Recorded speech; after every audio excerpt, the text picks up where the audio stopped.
So welcome everybody to another edition of the Universe Within podcast. Apologies if my voice is a little hoarse. I'm shooting from Cusco in Peru right now, and I think I got the COVID. Luckily it's passing, but my voice is a little hoarse. So on today's show, I'm sitting down with an old friend of mine named Caro Luna. And Carolina and I worked together for a long time in the Amazon jungle, working with different healing traditions, predominantly working with Shipibo at the Amazonian Plant Healing Center, the Temple of the Way of Light. And she's a wonderful person. She's been doing this work for a really long time. She just really has a wealth of knowledge. She's just a wonderful lady, full of energy and life, and really passionate about this work. And she's worked at a number of different centers, and now she runs retreats on her own. So it's always really beautiful talking to her and kind of picking her mind, and she has a really unique and beautiful perspective on things. So I hope you guys enjoy this episode.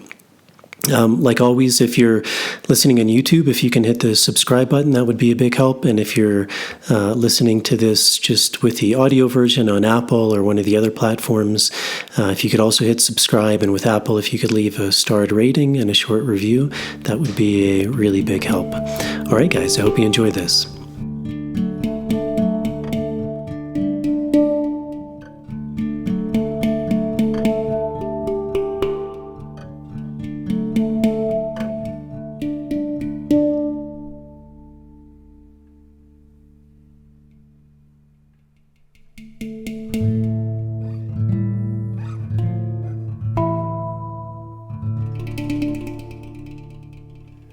All right, so we'll start from here. So I guess I'll just give a little bit of background. So I met you, I don't know, a number of years ago now. We both worked together at the Temple of the Way of Light, which maybe for people who aren't familiar with this, it's a traditional Amazonian plant healing center. Would you describe it that way? Basically based in the Amazon? I'd say so. I don't know how traditional it is. I would say that it's very best to combine traditional healing modalities with some kind of modern twists that really help people to integrate work in a good way. So I think it does very well at doing that, for sure. Yeah. I think that's a better way to put it.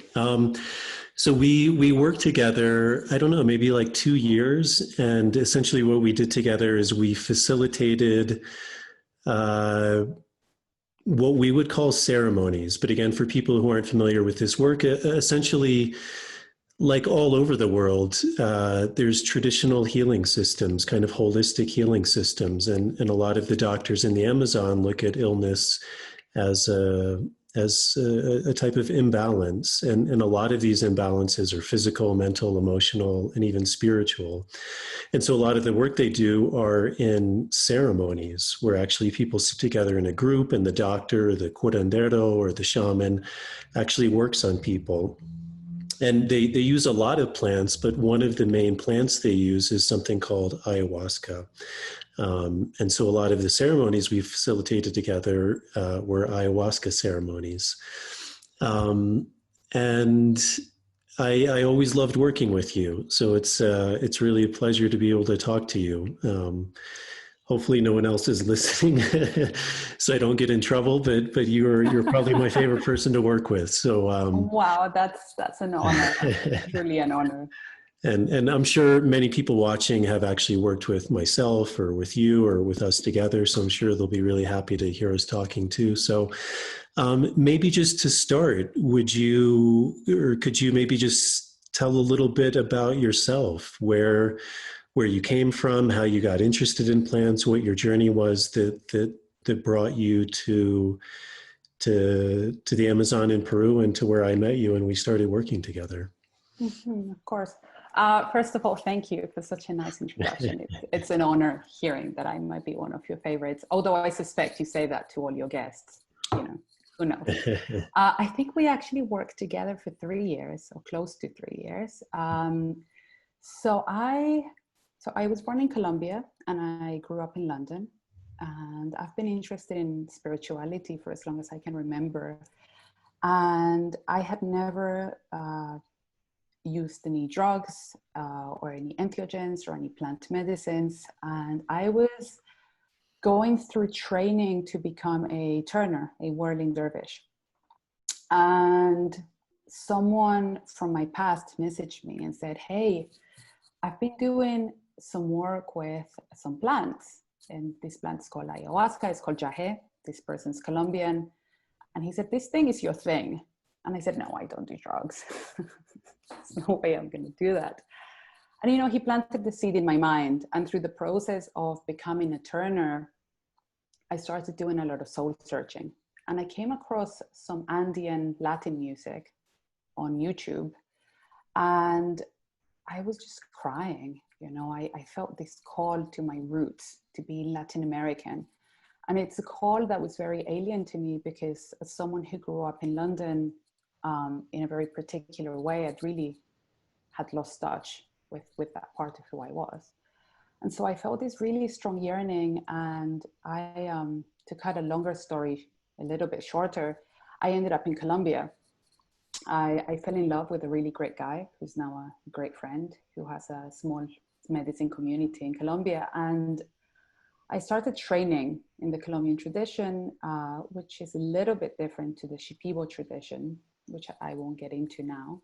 And I started training, and I started going back and forth between the UK and Colombia. And one of the things that happened for me working in the Colombian tradition is that I became very brokenhearted by what at the time I perceived as limitations based on gender norms. So I felt that as a young female trainee, I had a lot of limitations that maybe some of my more hard-headed male Colombian peers didn't face. And that was hard for me. Some people would say that was hard for my ego. Suffice it to say, I left Colombia and went back to London. And, you know, I really miss the medicine, which I suppose to some of the people listening, I'm referring to ayahuasca. And I was trying to find a way forward, and I literally saw a Facebook ad to become a facilitator in Peru at the Temple of the Way of Light. And so I applied. They had a long list of requirements. The temple's pretty thorough a place. I think you can agree with that. And I think they were asking for facilitators to be at least 35. So I kind of lied about my age a little bit. Sorry, temple people, if you're listening. You know, and I went down to Peru, and I think we agreed on a 3-month trial period both ways. And I think I fell in love with the temple as much as the temple fell in love with me, I hope. And, you know, and that's how we met. It was really beautiful to be able to work with you. I think you're actually one of the people whose vision in this work I respect the most. And you know that we don't agree on everything. We don't agree on every approach. We don't agree. Actually, maybe we disagree more than we agree. And I think that's what makes us a dynamic duo when we did have the opportunity to work together. And I think that that's one of the most beautiful things about this work for me as a practitioner is how much I can enjoy working with you, and how much I can respect your approach and the way you work, despite of how much we actually differ. And I feel that our medicine path seems to unfold uniquely for each of us as practitioners and people who are, you know, doing the inner work for themselves too. And so your work is so marked by your own trajectory, as is mine. And I think that is divinely inspired. And yeah, short story, long story made short. Yeah, great. So if anyone isn't familiar with plant medicine, what does that mean, or what does that mean to you? That's a great question. I would say that plant medicine is actually any plant. So to me, plants are our shelter and our medicine and our food. I think when you and I talk about plant medicine, I think we mostly refer to some entheogenic plants. We refer to, mostly in this conversation, I imagine we're talking about ayahuasca. Both you and I work with different plant medicines. I know that a lot of your focus is on tobacco, which is a beautiful friend of mine too. And I love other plants. You know, I love hickory, peyote. I love all kinds of plants. And so for me, that would be plant medicine. I think for the purposes of our conversation, I think right now will be a slightly psychoactive plant that allows for deeper exploration of one's perspective for the purpose of growth. Because I think you can also choose to use what we would call a plant medicine for exploration that may not be for the purpose of growth, and that while that is okay, I don't think that's what we refer to here. So if anything, it could be more about the approach, or as much about the approach as it is about the actual plant being used. And what drew you to plant medicine? You know, it wasn't really a conscious choice for me. So as I mentioned, someone gave me an invitation, and I suspect that my journey is a little bit different to most people. I had no idea what ayahuasca was. I was not looking to grow in any way other than turning at the time. I think what happened for me is that the first time I took part in a ceremony, not very much happened, which was perfect, because it gave me the confidence to try again. Had what happened to me the second time happened the first time, I wouldn't have gone back, that's for sure. And so the second time I was in a ceremony, I actually happened to be outside in nature, which is a fairly rare thing for someone who goes to a medicine center. And it was full moon. I remember like it was yesterday. And the medicine showed me lots of really beautiful things, and then said, hey, so I need you to work for me now. I said, no, I'm not doing that. And so there was a really interesting back and forth conversation, which I'm aware sounds really strange to anyone who hasn't been present to a ceremony.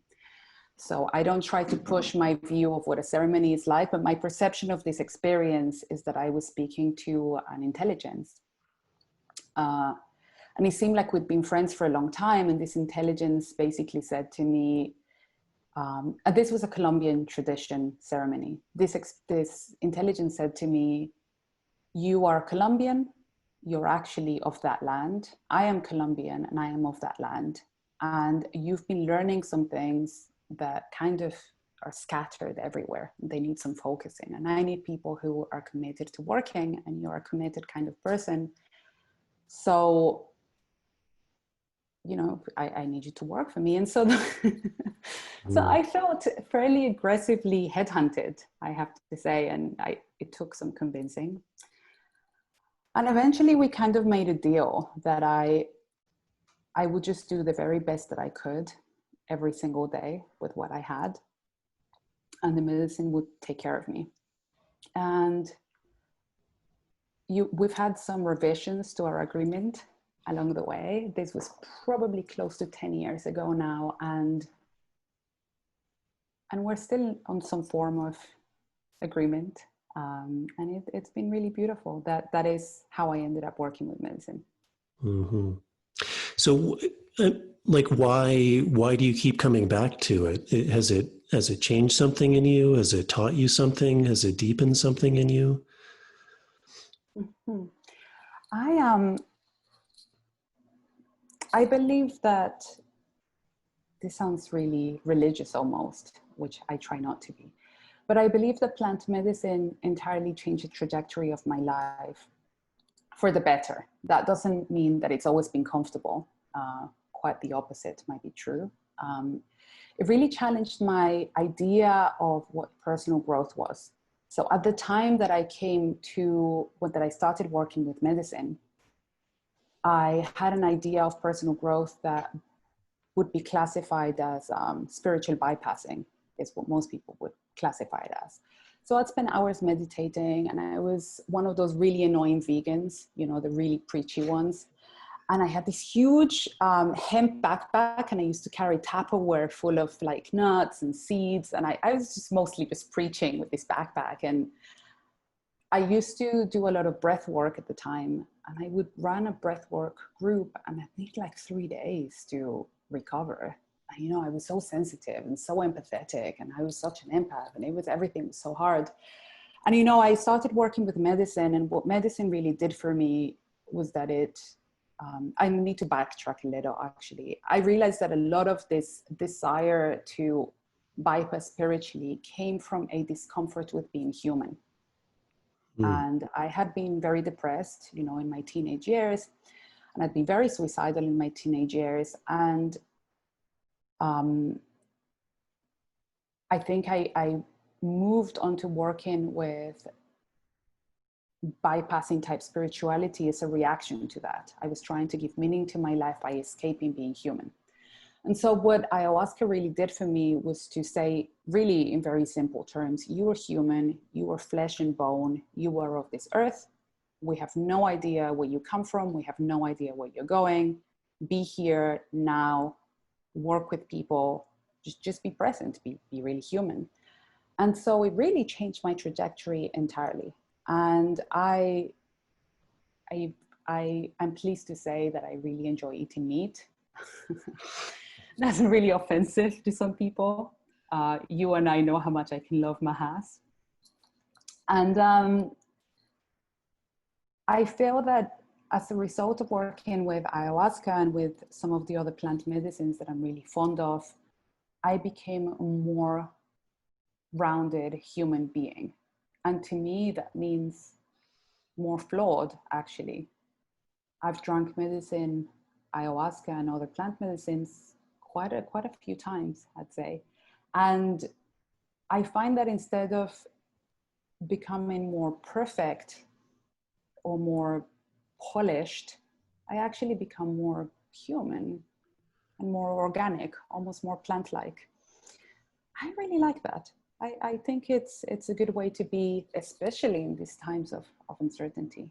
I think the more we can flow with however it is that we are flawed and tricky and beautiful also, maybe the more comfortable we can be with being human. Yeah. Now, why do you think, I mean, let's say someone had just told you that, like, you're human, you're grounded, you're of this earth. I imagine that would have a much different resonance. Why do you think under the influence of one of these plants in the ceremonial context, that message is so much more like visceral and powerful? That's a really great question. I think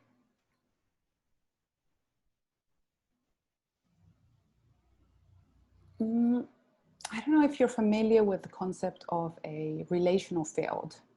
So like you're Jason and I'm Carolina, and when we relate in any way, we create a container of relating, right? I think what happens in this co-creation of an experience when we work with plant medicine is that we create a relational field that is very, or can be very embracing, very open and very soft. So there's a space that gets created with you, of course, with your consent, if this is something you're interested in doing. There's a space that can be opened that allows you as the participant to be more receptive. There is a way that plant medicines can really help a message to be more visceral. So I think you probably share this experience that you receive a piece of information from a plant medicine that is really very straightforward. And usually that is how it goes. And there's something about how it lands in a really visceral way, almost because of its simplicity, that allows it to settle into your system in a particular way. And also it does require commitment, and it requires integration too. And I think that's really where integration comes in, because you can have any number of simple or complex conversations with any being, plant, human, animal, or otherwise. And if you're not willing to actually act upon that information, then, you know, it just becomes entertainment almost. Does that make sense? Yeah. Yeah. You mentioned part of your roots are from Colombia, and you spent a lot of time outside of Colombia, and then you came back. And when you started working with ayahuasca, one of the messages you said was it really kind of got you in touch with this aspect of you, with the land, with the roots of Colombia. One of the interesting things is that these medicines, like in Colombia, Peru, Brazil, Ecuador, they're actually protected under the governance of those states as like a cultural heritage, that these people have actually been working with these plants for who knows how long, but potentially a really long time. I guess for you, what is the significance of that? You know, I think for a lot of people, this work, it seems like it's something really new. Maybe they understand it. It has some roots, but what is that for you? Like the fact that this medicine seems to have roots that go really far back, and that even a lot of these cultures, it seems to a large extent that they're a large part of their actual way of being was built around these plants and these ceremonies. Yeah, what is, I don't know if that's really a question, but what does that mean for you? The fact that these are, you know, like cultural heritages. There's something that actually were at the root. I mean, you use that word too, that they're actually at the root of these people's ways of being. Yeah, I'm not sure it's a question either.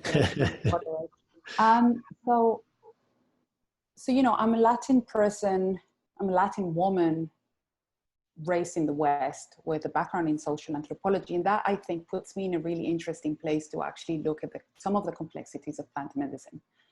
So to most people, if I'm able to make that assumption in the West, who are coming across ayahuasca, they're looking at it as a tool for personal growth, which is beautiful. I think other elements that get overlooked often are some of the other kind of intersections of different facets of this work, which include cultural, which include religious, which include concepts of gender and fluidity and concepts of gratitude to the earth, you know. So for me,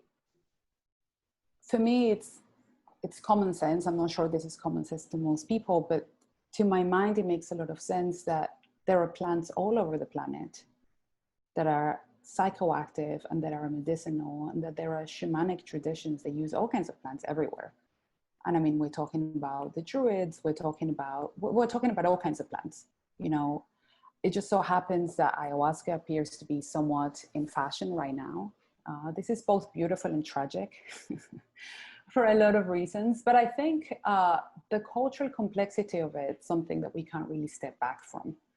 And one of the most beautiful aspects for me of working within the Shipibo tradition is noticing, and my Colombian grandma might hate me for this, but noticing, for example, how within the Colombian tradition, you can find a lot of crucifixes and statues of the Virgin Mary and some very kind of Christian type paraphernalia, for lack of a better word, on the altar.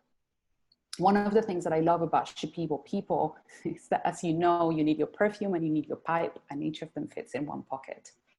And to me, that speaks to me, that's a testament of how hard Shipibo people have fought to keep their traditions as clean and as pure as possible.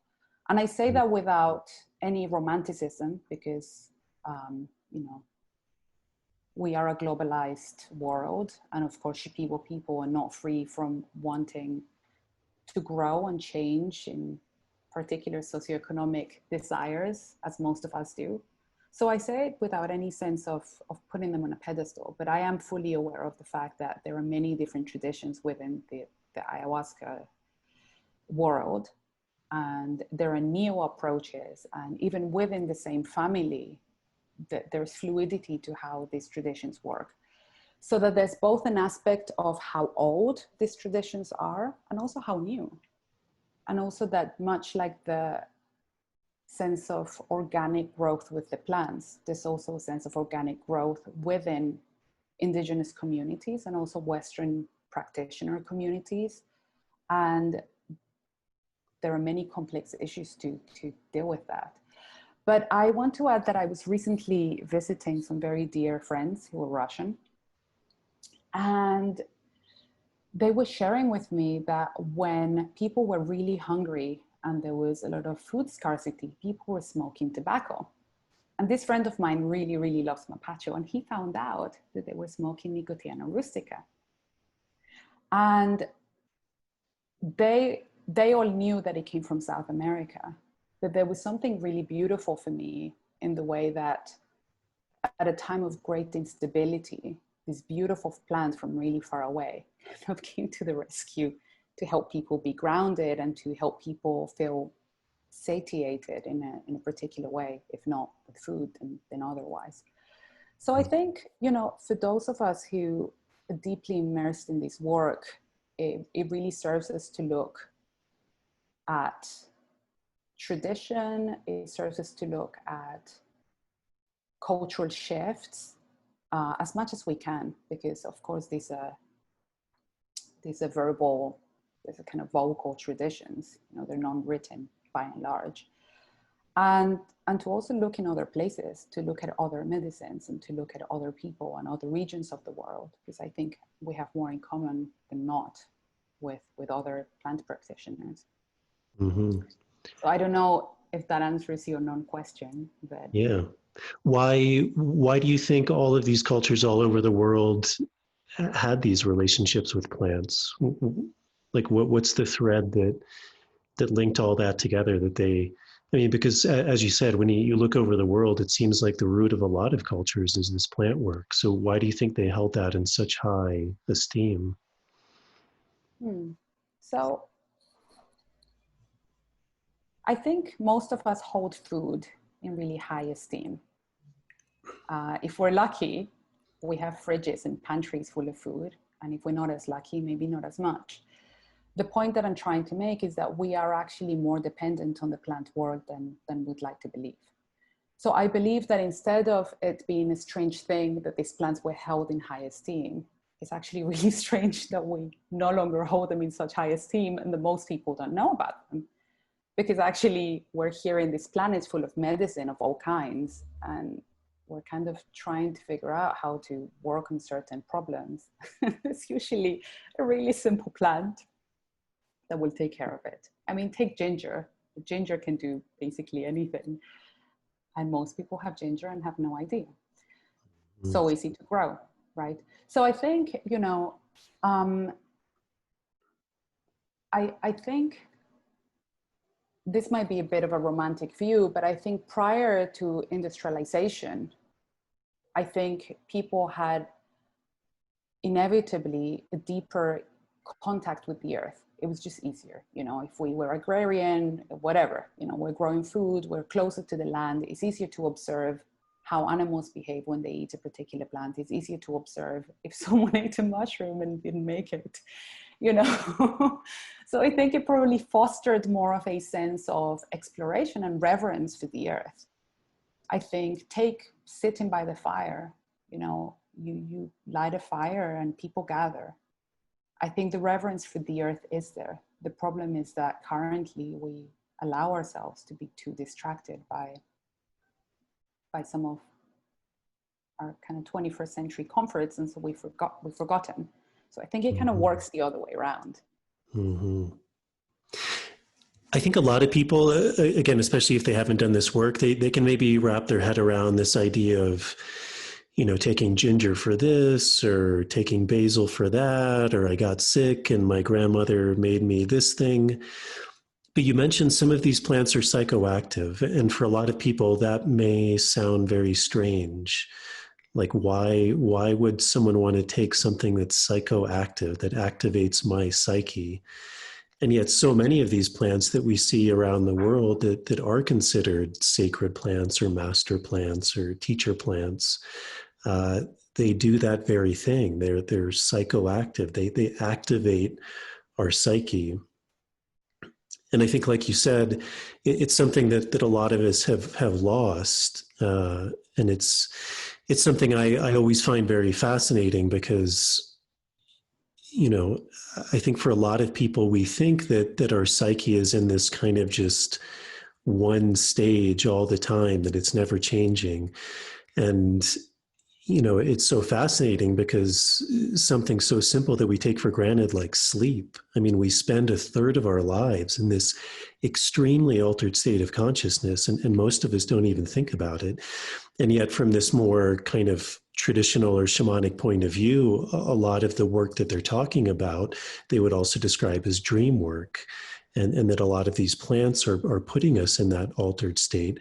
So why do you think that was so important for these people to take these plants that activated their psyche in some way that we may not necessarily do in our day-to-day lives? First of all, speak for yourself. I spend a third of my life sleeping because I have a baby. There's no plan for that. Not that I found anyway. But no, all jokes aside, I think, you know, I think one of the things that I guess differentiate us from people who had less access to, say, technology. I don't mean to vilify technology. I think it's great, and I think it's a tool. And just like anything, it could be a tool or a weapon, depending on how you intend to use it. I think it's getting a little bit out of hand, for myself included. And so I think part of the difference, I like to imagine, this is just a non-scientific hypothesis, but I like to imagine that a lot of plant work happened within an animist belief system, right? So plants had feelings and they had emotions, as did animals, as did rocks, probably, which is still very much alive in a lot of the plant traditions, probably all of the plant traditions if you're talking to a plant. And so I think it makes complete sense that if you are in a particular frame of mind, in a kind of everyday routine frame of mind, it's a little bit harder to communicate with a plant, or communicate with an animal, or communicate with the gods or the angels or whoever, if you're in the frame of mind of monotony. You know, you've got everyday black and white routine. I don't know how much routine hunter-gatherers had, but I think you get my point. So I think there was a desire to reach God or to reach the divine. And I imagine that originally it wasn't so much, maybe people were less individualistic and there was less of a desire to reach in within the self and within, and more desire to reach to the divine and to the universe, or to that was higher. And there was probably an understanding that required a particular way of seeing things. And I believe that a lot of the apprehension that people have towards altered states of consciousness are actually derived from religious tradition. You know? I think altered states of consciousness have really been vilified. And including for myself, you know, right before I started working with plants, I said, I don't do drugs and I'm not doing this. And, you know, I've changed my mind. I even think some synthetic concoctions can be really useful if used responsibly and in the right way. So I digress quite a lot. But so I think in the absence of fear or apprehension or guilt around using mind-altering substances, it was easier to perceive them as a way to access God, or as a way to access the divine, or as a way to access deeper understanding of illness and discomfort so that you could help someone else.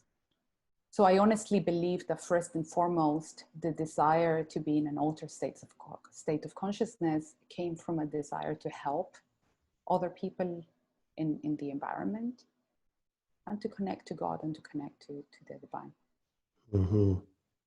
Yeah, it's interesting because you mentioned this idea of technology is really growing and expanding, and But it's also fascinating because it seems the more that happens, there's also this direct correlation with the more people are actually interested in this work. I mean, over the last 20 years, there's really been a boom in this kind of work. I mean, people from all over the world are becoming really interested in it. Do you think that's a direct correlation, that kind of the more we go down maybe that rabbit hole of technology, there's things like potentially God or these other things that we get further removed from, and then we have to find other means to be able to seek that out? It's a really interesting question. I don't know how direct the correlation is, kind of side by side, but I definitely think that there's it's like an increased, this makes me sound like a conspiracy theorist, which I really try not to, but I think there's like an increased desire from whoever it is that controls these things. I mean, it's no joke. It's no joke isn't the right word.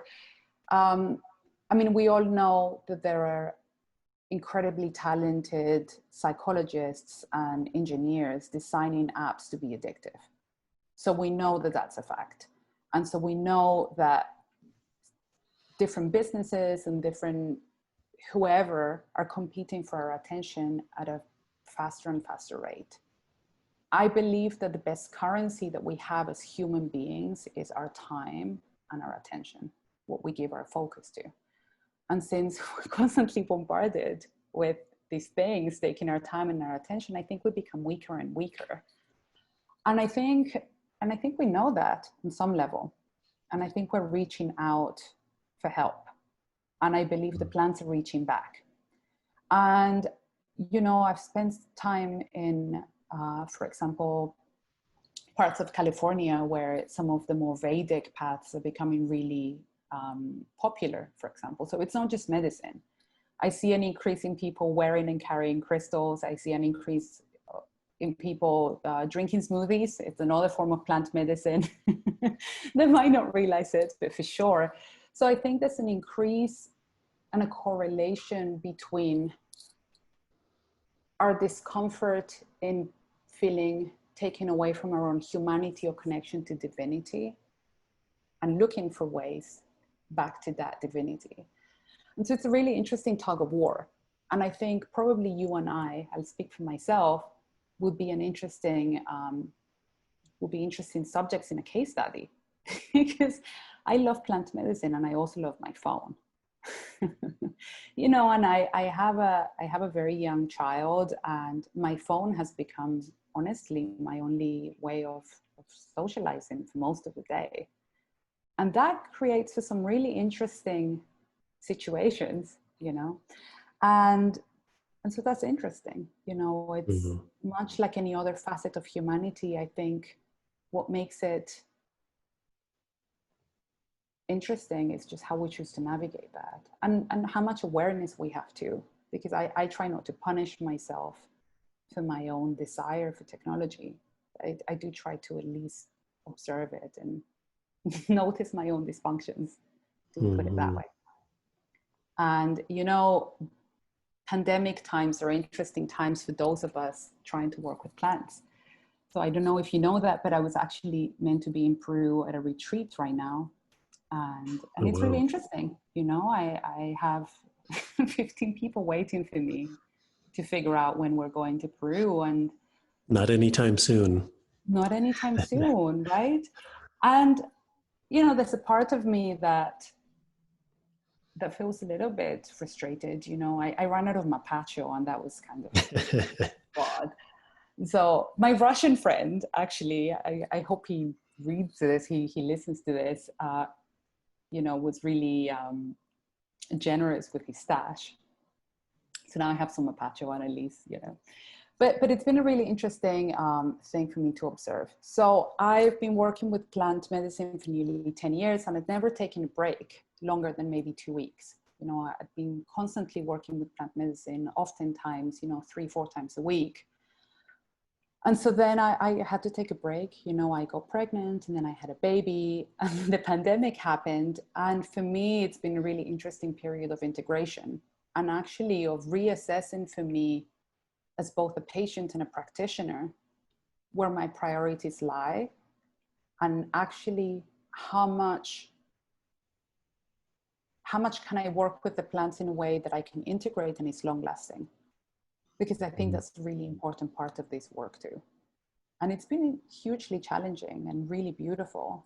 And I've had to trust in my own relationship with these plants, even in the absence of tobacco, you know, and it's been beautiful. It's also been a struggle. And yeah, I think I lost my thread of thought somewhere there. Sometimes I get questions from people who are really curious about this work and they haven't done it before. I think one of the things we've been really fortunate with is we've worked in places that are, I don't know if high volume kind of sounds like a bad term, but a lot of people have gone there, and that's obviously it's hard work, but there's a blessing to that because it means we've worked with a lot of people.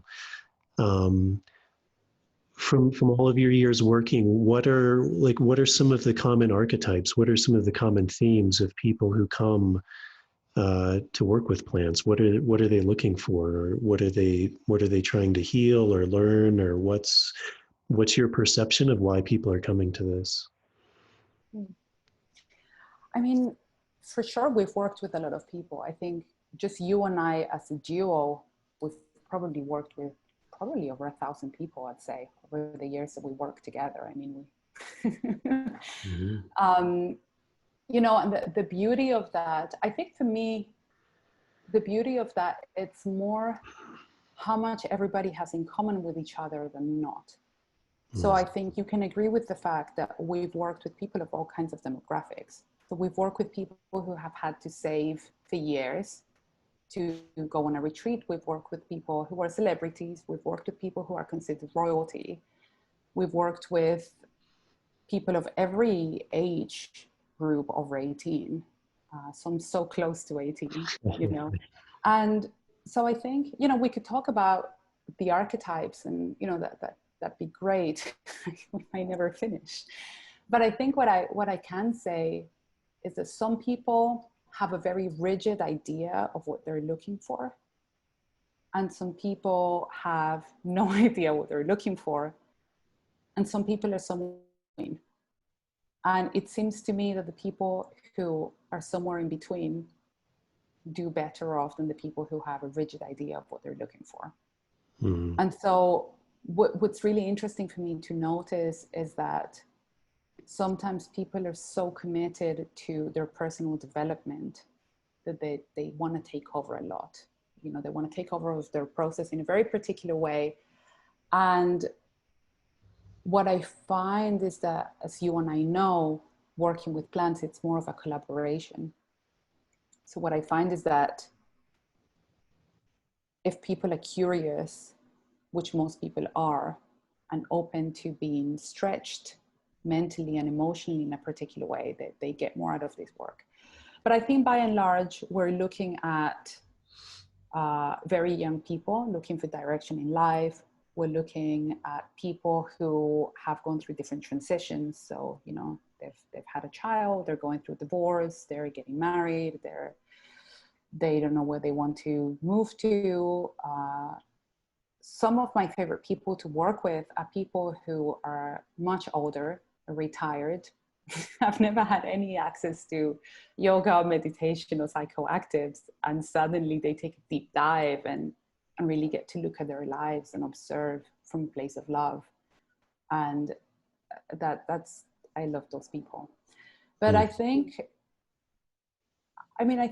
by and large, anyone who comes to this work in earnest, wanting to do the best they can for themselves and for the people around them, generally get a lot out of it, and really can manage to.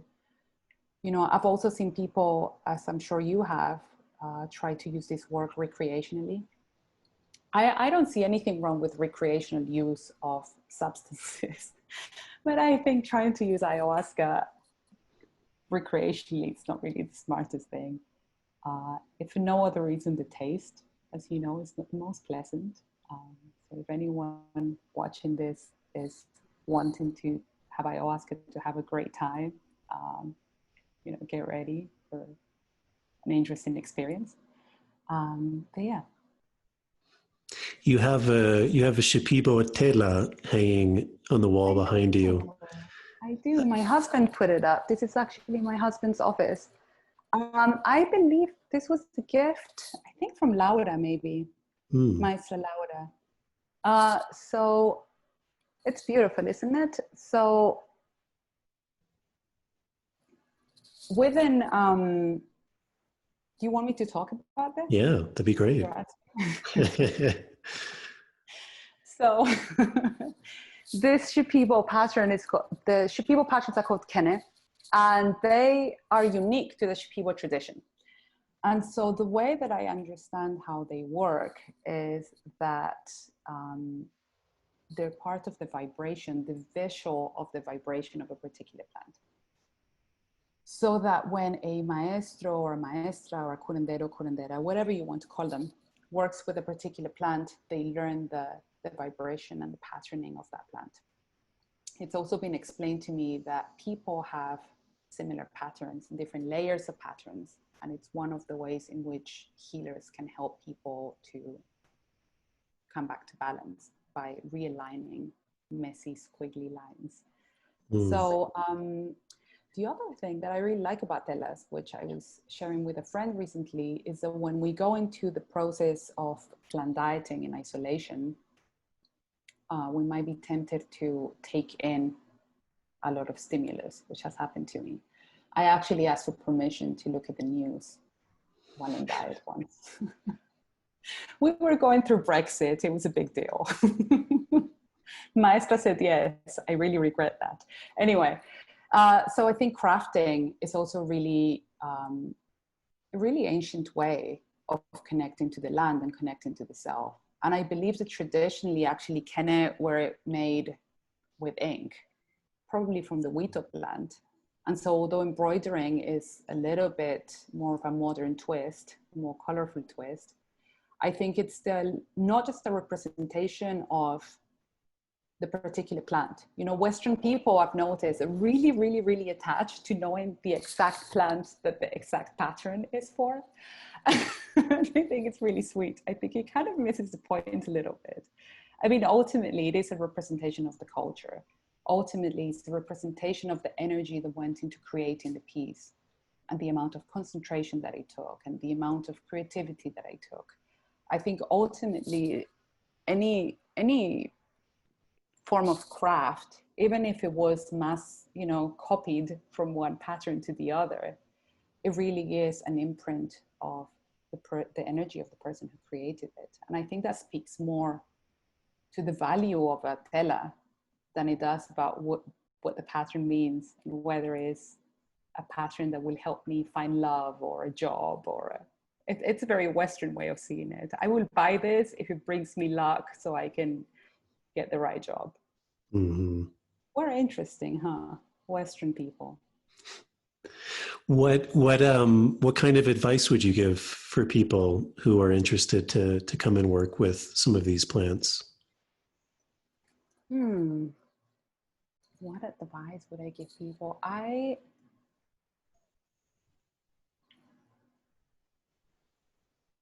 would honestly say that the best thing to do is to stop where you are and take a deep breath and ask yourself why you think that you need help, first of all. Because I think a lot of us come to this work feeling like we're broken and we need fixing. And I think that in and of itself is a disease, and that in and of itself makes it really hard to actually do any form of personal growth. So I think there are also other ways of working with self. I actually used to run rebirthing breathing circles in the UK for people who just needed to go to ceremony and couldn't. It was really hard for them. And, there are many ways of accessing the divine. And I think plants are beautiful. They're not the only way.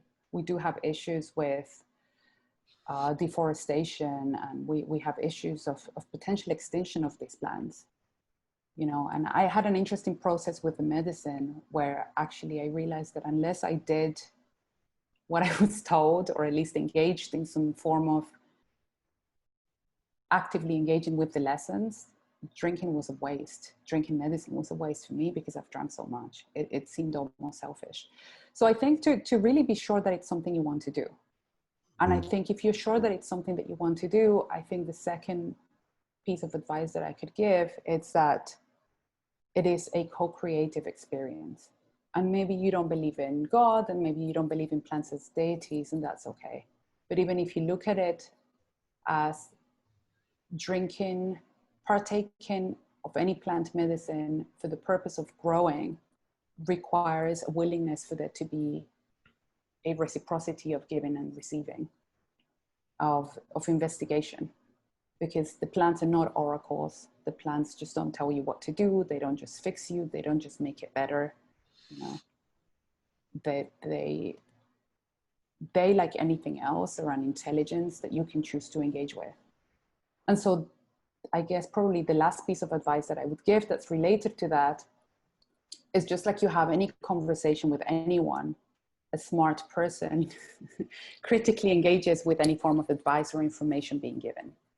So I am a firm believer of not putting anyone on a pedestal. And that includes the healers too, who are very human and who are wonderful people, but who have flaws too, and who have vested interests in things being a certain way too. And so I think, you know, some people abuse these cultures and abuse plant medicine, and some people go entirely the other way and completely put both healers and the traditions on a pedestal without engaging with them critically. And I think both can be equally harmful to both the culture and the self and the tradition. Mm-hmm. You know, I think it's really important to know who we are and where we're standing before we engage with anything, any plant medicine, whether it's ginger or ayahuasca. Mm-hmm. Yeah, that's a really good point. How do you think someone can find that balance? I mean, because so many people just come, you know, they have their normal job, and maybe they have 2 weeks or 10 days, so they come down, and often they have these like life transforming experiences. So what do you think would be a way to kind of find that balance? Because I think so many people, they're looking for some way to take what they've learned and deepen that, or connect with it, or they're uncertain of certain things. And I mean, it is kind of a tricky thing, because people, they only have so much time. They're often in a real need, and they feel like they need something right away, and they come and they have this revelational experience. I mean, certainly that's a big thing, like with integration, that's become a really popular word or tool in this work, is how do people take that and bring it back into their lives. And because a lot of people do feel on their own, or they don't have a connection to that culture. So do you have any advice of how to bridge that? I agree with you. I mean, it's a very human response that desperate times call for desperate measures. To some people flying to the Amazon or to Peru or Colombia or whatever, wherever, it's a desperate measure. And it makes sense that if someone needs help, they seek help. I don't vilify that. I think the best thing to do is to really keep the mindset of being a student, and to trust your gut and find people or institutions or groups of people that you really resonate with at a core level. So for example, you know, I've worked at the temple, and I think the temple does really great work. I've worked with Soltara. I think Soltara is exceptional. I've worked with you. I think you're incredible. I run my own retreats with my husband, who I dare say are very good. I've spent a lot of time looking at what works and doesn't, you know, and I really do my best to try to be honest and to be real.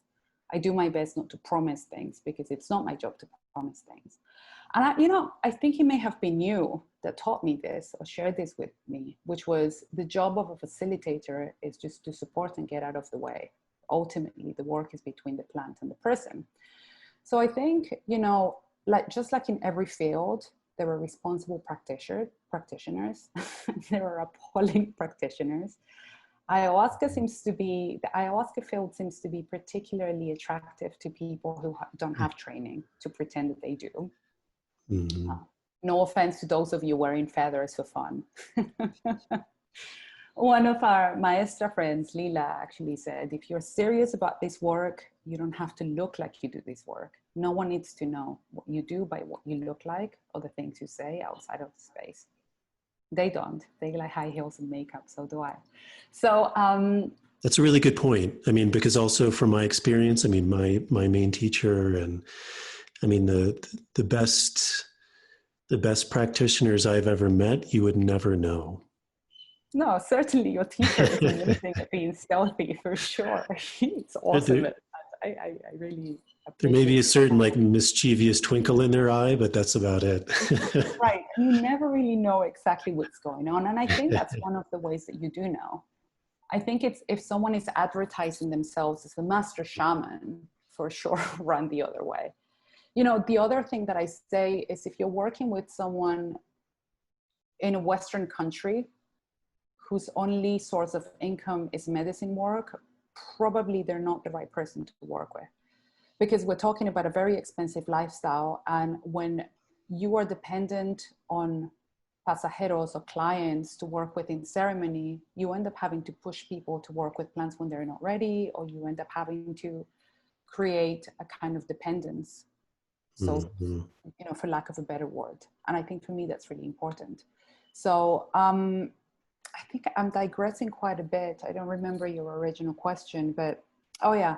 So I think it's important to keep the mindset of you are a student, regardless of how long you've been drinking medicine for, and to really pace yourself. You know, with the emergence of plant diets, I've seen Western people come to Peru and diet a plant that I have not dieted after years of doing this work because I'm not ready and because I know that I'm not ready. And so what ends up happening is that there can kind of be this desire to conquer new forms of understanding. Or the other thing that happens is that people start drinking this medicine and that medicine and working with this animal and this plant. And it can really have disastrous effects for people. And actually, I'd really like to talk about this a little, if I may. Mm-hmm. I had a friend recently ask me about a particular animal medicine, right? So I believe it was Bufo, maybe. And so I said, you know, I have no idea. I've worked with 5-MeO DMT, I've worked with Jopo in plant form. It's very clear for me in my own path that I don't work with animals. Not because I'm an annoying vegan, I'm not. But just because I want to be able to make a commitment to the spirit of a particular plant in a particular way. So my commitments are first and foremost ayahuasca and peyote. And even that, I have a lot of work that I've not completed. I believe that these plants are cutting me some slack because I have a baby. But so I believe that what happens is that when people start experimenting with all kinds of plants and all kinds of animals and all kinds of substances, there's a little bit of an energetic leak that can take some time to put back in track. And I believe that in order to have a responsible relationship with any of these intelligences, there has to be a give and take. And if I start just taking from every plant and every substance and I don't give anything back, that tends to have very unbalancing effects for me. And so for me, that's also really important. So if you are going to go drink ayahuasca, how are you planning to give back? And that could be you go and buy some crafts and you help the guardians of the medicine. It can be that you just go back home, and if you have employees, you take care of them in a particular way.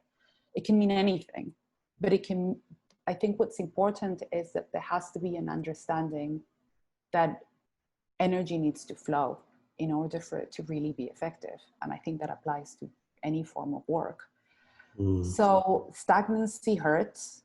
And I think when we're getting so much from certain plants and individuals, you know, plant medicine practitioners are some of the harder working people that I've ever met.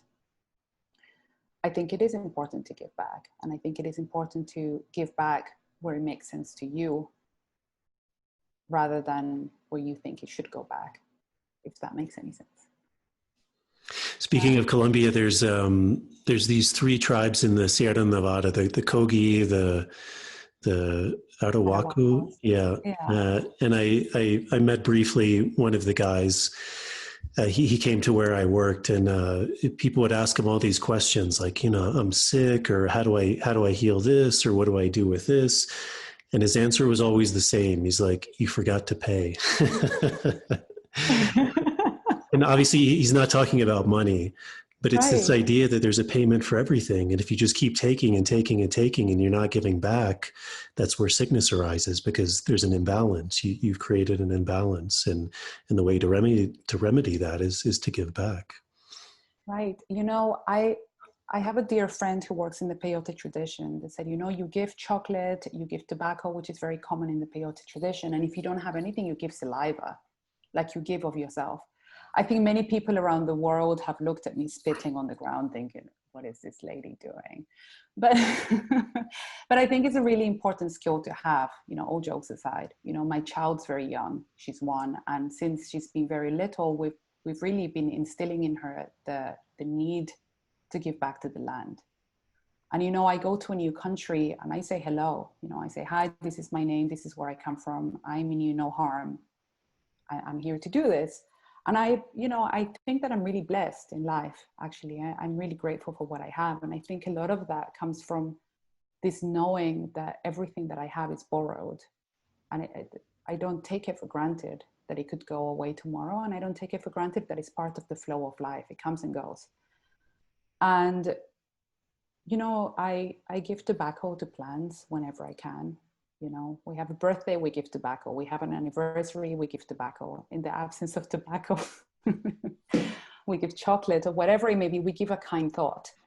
But I think, I believe the plants like this, but even if you don't believe in plants having an intelligence, even if it's just about the ritual of saying thank you in a very tangible way, I think that can have long-lasting effects in your life. And I think that's really important. I think we're used to living in a period of time where we believe that overworking and over gathering and then just holding on to and being really fearful that that's going to be taken away has become the norm. And I think that the giving back helps to remind us that actually none of this stuff is really real and none of it is really ours. Mm. So it's an interesting balance, trying to raise a child in a very Western environment with these concepts. I can only imagine what's going to happen when she has to go to school and explains that her parents smoke pipes and talk to trees. But we'll see. We'll cross that bridge when we get there. But I think certainly this idea of giving back, and I see a lot of people wearing a lot of, I guess I'm going to get a little judgmental, but a lot of the people who try to pretend to be shamanic and are wearing feathers that they bought online or mass printed indigenous patterns, not knowing what tradition it comes from, not knowing who created them, I think that ends up doing more harm than not. And I think if anything else, just connecting to the plants in an earnest way. Like if you don't understand the culture, that's okay.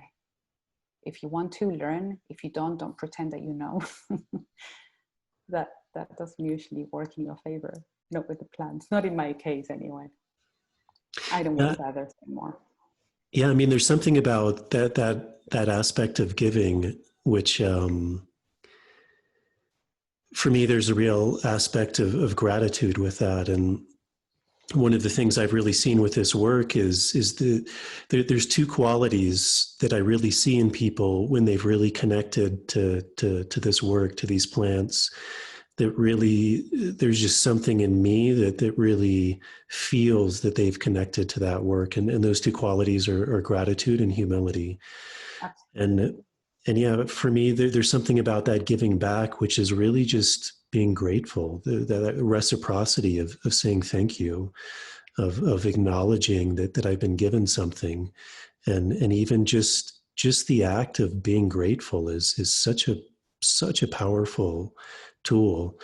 And I mean, I even look out in the world right now and, it seems like there's so much division and fighting, and it's always the other person's fault. And you know, that just seems like such a valuable quality to be able to cultivate, which is gratitude, to actually be thankful, to give back rather than saying this isn't enough or it should be different, is just saying thank you. And I think also, you know, with that gratitude for our diversity, you know, I have some beliefs that some people might consider very alternative. And I don't offer advice. I try not to offer advice that's not been asked for. Sometimes people message me and I don't even have the time to offer advice that has been asked for. Sorry. But I think the point is, I see a lot of kind of arguing on social media, mostly because, you know, most of us are quarantined.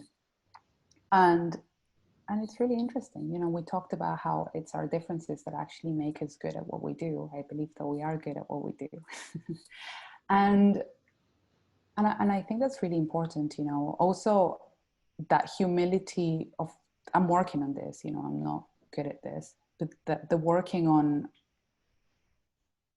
just kind of keeping it shut. Not having to be right, you know, of not having to convince someone else that my way is the right way, you know, like the vegan with the hemp backpack archetype. You know, I do the best that I can every day, which was always my promise to life and to the medicine. And my best some days is a lot and some days is not so much. And I really like to believe that everybody's trying to do the same.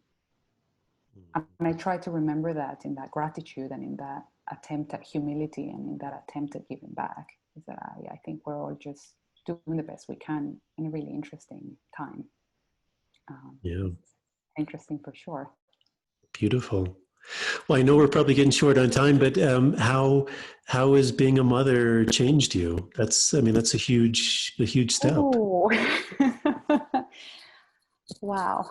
Being a mother has changed everything that I am, and the way that I see the world entirely. So I actually met my child in ceremony about 3 or 4 years prior to her coming into my life.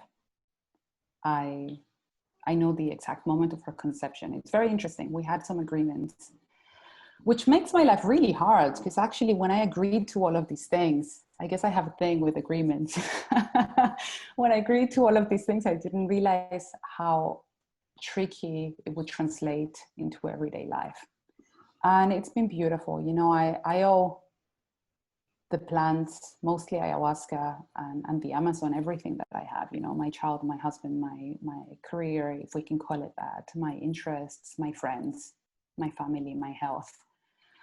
And so I consider my child a child of the plants and a child that is borrowed. You know, I am a guardian of this human being. You know, she's not mine.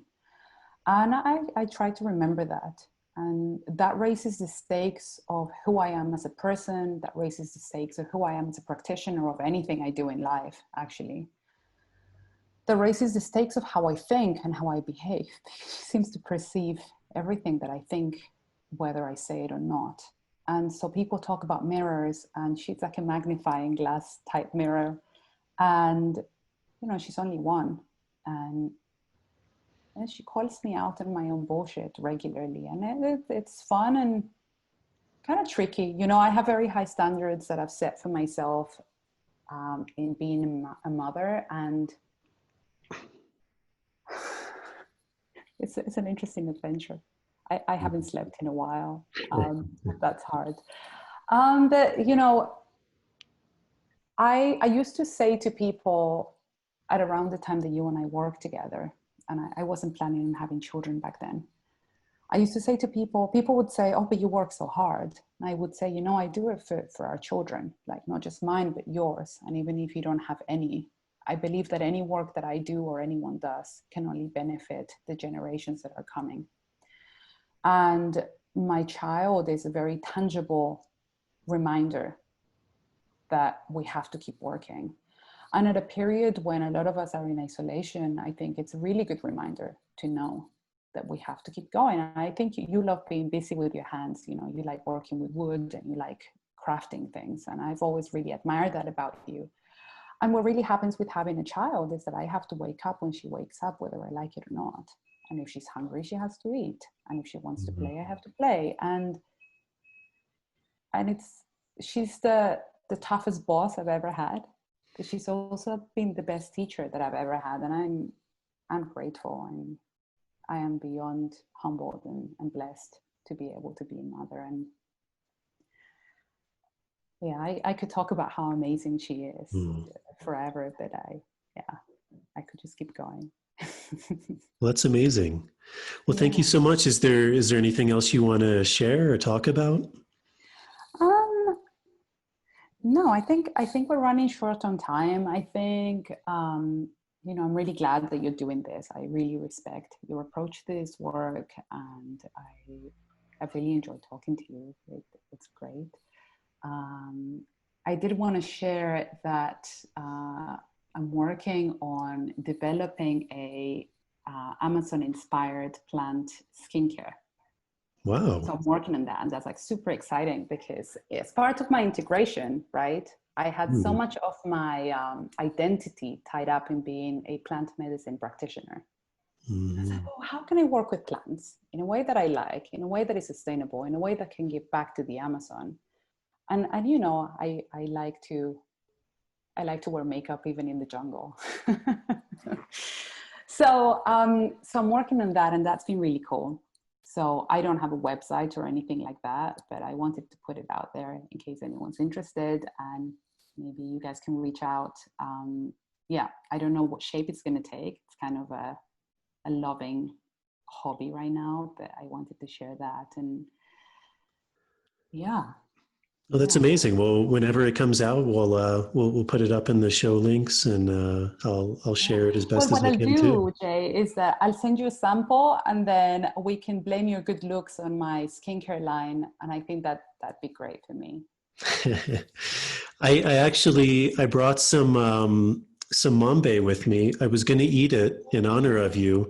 But I got a bunch of complaints from my last podcast, and I had a big wad, and people said it looked horrible. So I decided not to eat it this time. Yeah, I know. This is not the most plant medicine aligned, but this is why eyeliner and mambe go together. People are less likely to complain of how ugly it looks. I wish we had time to talk about mambe. We don't. It's a beautiful medicine. It's a beautiful medicine of my land and my ancestors. And I'd just like to make it very clear that I love being Colombian, and I have learned a lot from the Colombian tradition, that sometimes it comes across as I prefer the Peruvian tradition. I don't think it's so much that. I think it's more that I made a choice as to what tradition to train under and align myself to. And there are really beautiful parts of Colombian tradition that I didn't understand when I was much younger, that I want to honor. And so I want that to be very clear, because I definitely love my country and my land and those plants. And you know how much I love mambe. So there's that. We'll come back on soon, and we'll do a whole show about mambe. I'm sure a lot of people would be super curious about that. Thank you so much for your time. It's been so good talking to you. Well, it's been amazing, and I'm sure I'll talk to you soon. And whenever those links come out, send them to me. And thank you so much, Carolina. It's amazing seeing you, and we'll talk soon. Okay, bye. All right, everybody. So that's it. I hope you enjoyed that talk with Carolina. I'm sure I'll have her back on some more episodes. I think the idea of talking about coca is a really good idea. There's another guy I work with who comes from a tradition in the Colombian Amazon, in the Vapes region, and he's from a group called the Tubu people, and they also do a lot of work with coca. And coca is it's an amazing plant, an amazing history. So I'd love to get him on. I'd love to have Carolina back on and talk more about that plant, because it's really a special plant. Thank you guys so much for tuning in. I'm going to have a couple really good guests on probably these next 2 episodes. A colleague of mine who also does a lot of work with plants and tobacco, and then also a guy who works with cognitive behavioral therapy and does a lot of work with integration. So he's a really good source of information as well. So those will probably be the next 2 shows coming up. Any questions or comments you have, leave them in the comments section or send an email. And click the subscribe button. If you're able to donate through Patreon, that would be a really big help in keeping this show going. It's a really good platform in that it gives some really good added benefits like early access to these shows, bonus material, and a chance to do a Q&A as well. So if you're able to give back in any way, that would be a really big help. So thank you guys so much, and I'll see you in the next episode.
Dung.